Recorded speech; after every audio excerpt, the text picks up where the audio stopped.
I want to make a video about frogs because they're just funny. Like, they're just such silly creatures. In fact, all amphibians are pretty silly. I know frogs, toads, and salamanders. Those are the big ones. And they use jelly eggs, like fish do.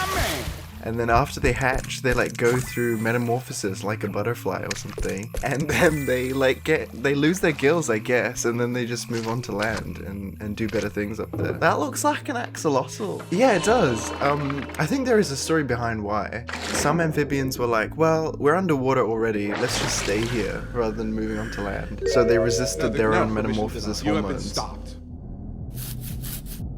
There are other salamanders that do this too, I think, like the olm, which, it looks like a dragon. I think people in the Czech Republic were like, bro, these are like dragons or some shit. And in like a strange modern twist, like Jurassic Park-esque, we can synthesize those metamorphosis hormones that they stopped like reacting to. And so we can actually like give them to an axolotl and convert it into a creature that's like been extinct for like 500,000 years or something. Yeah, I was aware of like frogs, toads, salamanders. That was probably the extent of my amphibian knowledge. But there's also caecilians, and they, to be honest, they look kind of like snakes, but very like moist, I guess. From what it sounds like, they're very hard to study because they just like burrow in the mud beneath forests and floodplains all their life, and they just like eat worms and insects down there. Must be nice. That's the life. Yeah, so we got those three families, like the frogs and toads, the salamanders, and the caecilians. But apparently that's like just a tiny proportion of all the amphibians that have existed. So if we go back in time and we trace their like grandparents back, we can see the first humans, the death of the dinosaurs, the first mammals, the biggest extinction in Earth's history, the first reptiles, all the way back to the start of the carboniferous period, which was like 1/3 of a billion years ago. At first, amphibians were basically just fish that had been brave enough to get their dogs out, but soon they were becoming more frog, less fish, and they were so keen to leave the water, honestly, and I can understand why. I mean, this is what was lurking in those ancient carboniferous swamps. And then over like millions of years, the amphibians were beginning to split into the Temnospondyls and the lepospondyls. The Temnospondyls are like big, bulky, large heads, think like what crocodiles would be kind of like today.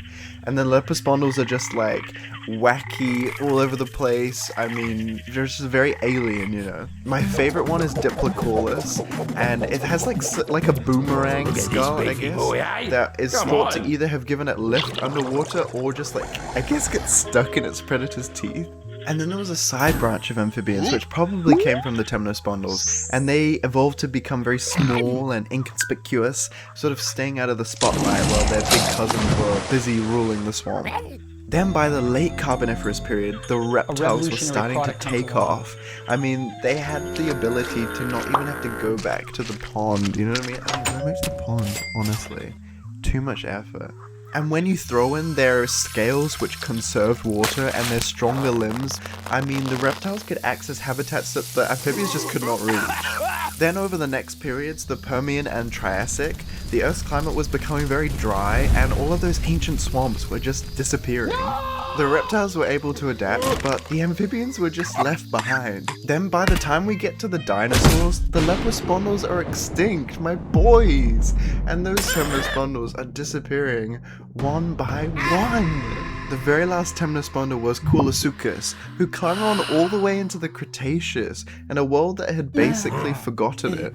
Its fossils are found in southern Australia, which, unlike today, was really chilly and wet at the time, and the temperature was likely too cold for crocodiles, so these polar wetlands became a sanctuary for Earth's final giant amphibian. But eventually, even Koolasuchus succumbed, and this amazing family tree ended. But hang on, then where do our frogs and salamanders today come from? That is a great question. Well, if you cast your mind back to those little amphibians who branched off from the probably Temnospondyls, like way back in the Carboniferous, they were able to stay out of the spotlight. They were so small, you know, they stayed off the radar, and because of that, they weathered the worst of the ecosystem changes. They even survived the extinction of the dinosaurs, and they're still here today, doing what they do best. They're so silly, but they're so resilient. I'm so happy that at least a few amphibians made it. And in the remote mountain streams of China and Japan, where crocodiles still find it too cold, there's a few species of salamander that have been able to get giant again. Maybe not as big as Koolasuchus, but their ancient cousin would surely be proud. How do I do it? I don't know. Oh, you guys are fuck anyway.